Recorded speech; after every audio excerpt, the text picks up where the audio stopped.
It is Indiana in the Morning, presented by First Commonwealth Bank, and it's WCCS AM 1160 and FM 101.1. We've been meeting the nominees for the Leaders Circle over these last several days, and we have a couple more with us today. One who's nominated for Female Civic Leader of the Year, and one who is nominated for Male Civic Leader of the Year. The awards presentation will be on September the 20th at the Indiana Country Club. Let's say hello this morning to Jessica Clark and to Luke Shively. Good morning to both of you.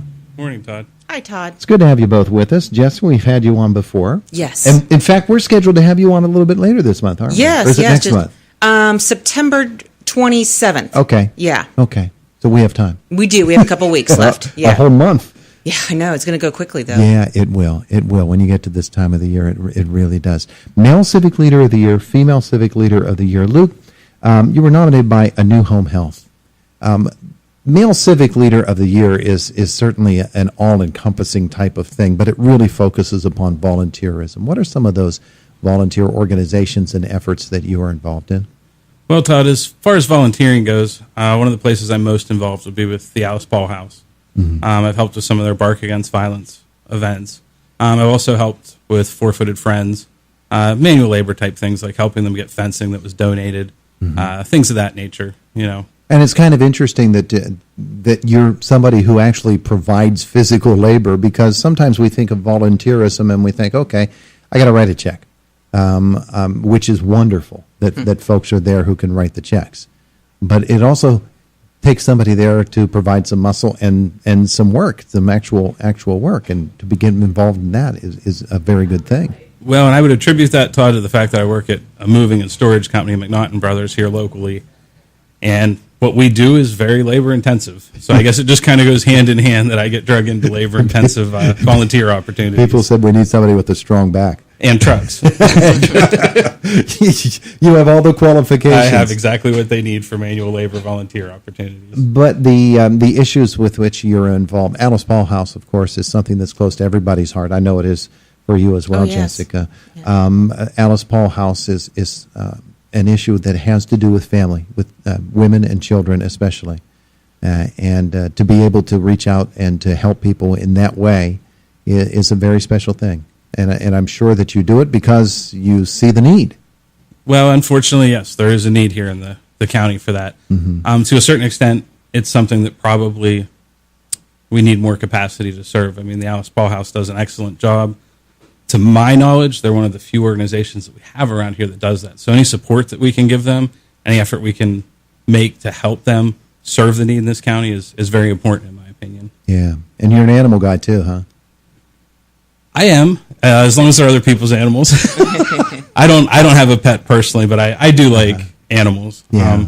So in regards to Four-Footed Friends, that is something that came to be through one of the other members of the Young Professionals Committee that I work with. Needed volunteers. She reached out to the committee, and myself and some others volunteered to help her get that done. Young Professionals is a good organization, isn't it?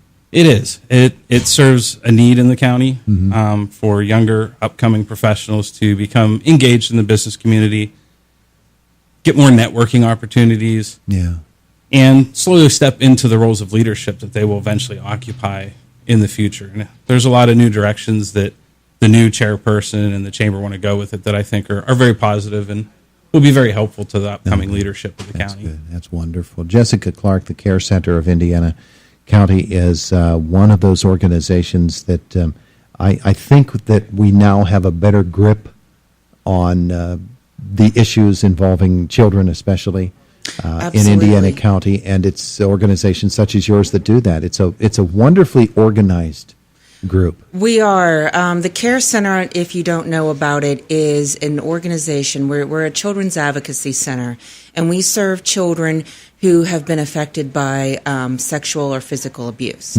And what we do is we have the kids come in when allegations arise, and we provide a safe, neutral environment for them to come in, talk with a forensic interviewer, give their story in a non-leading manner so that the district attorney's office, law enforcement, children and youth services can proceed with the case, possibly press charges.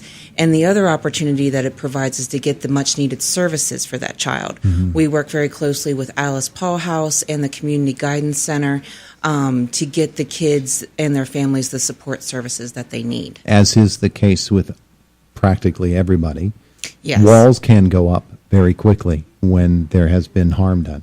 Exactly. And with a kid, those walls go up very fast, and they are very strong, aren't they?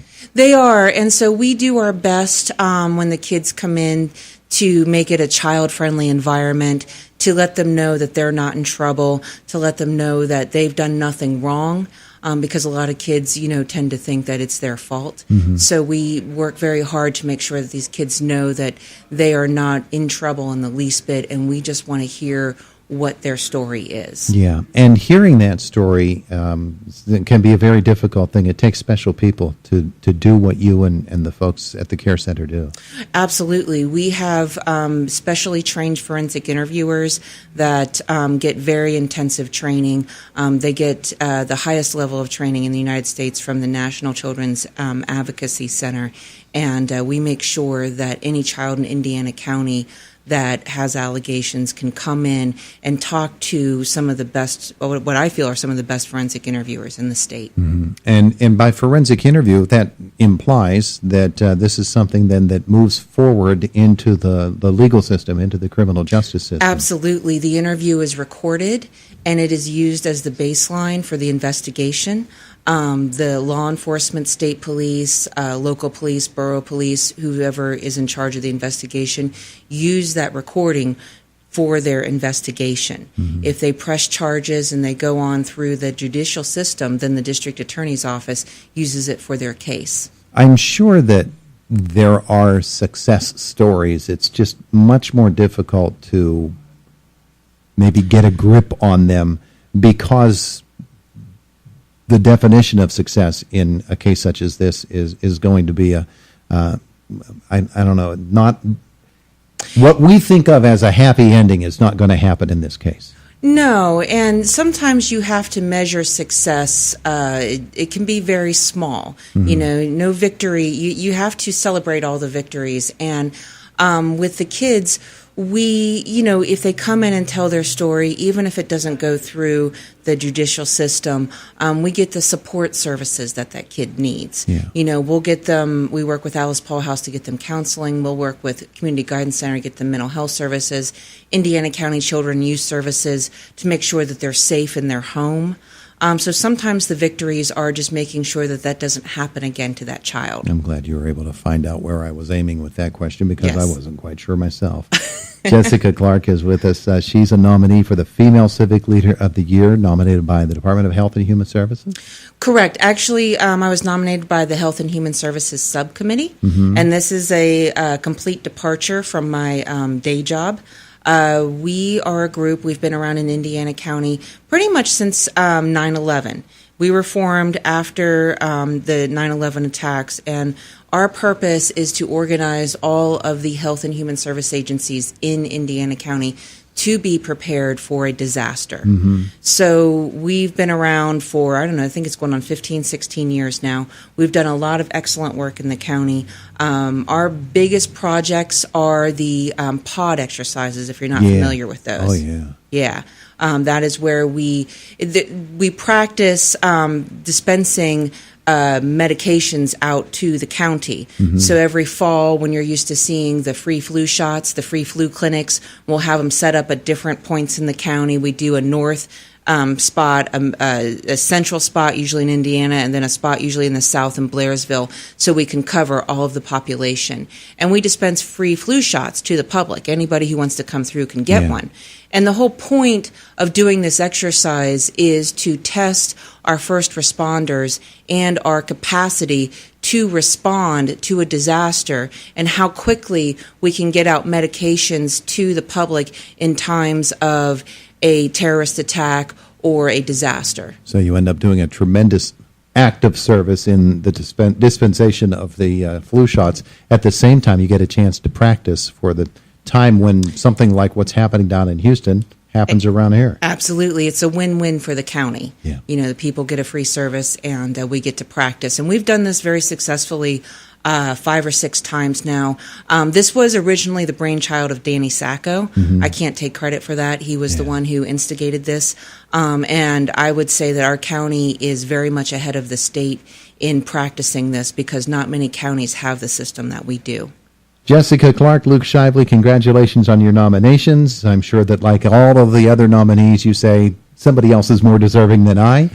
But September 20th at the Indiana Country Club, we'll celebrate the spirit of volunteerism in Indiana County. Thanks so much for coming in, both of you. Thank you for having me, Todd. It is Indiana in the Morning, presented by First Commonwealth Bank. It's AM 1160 WCCS 101.1 FM. Let's get to Charlie this morning.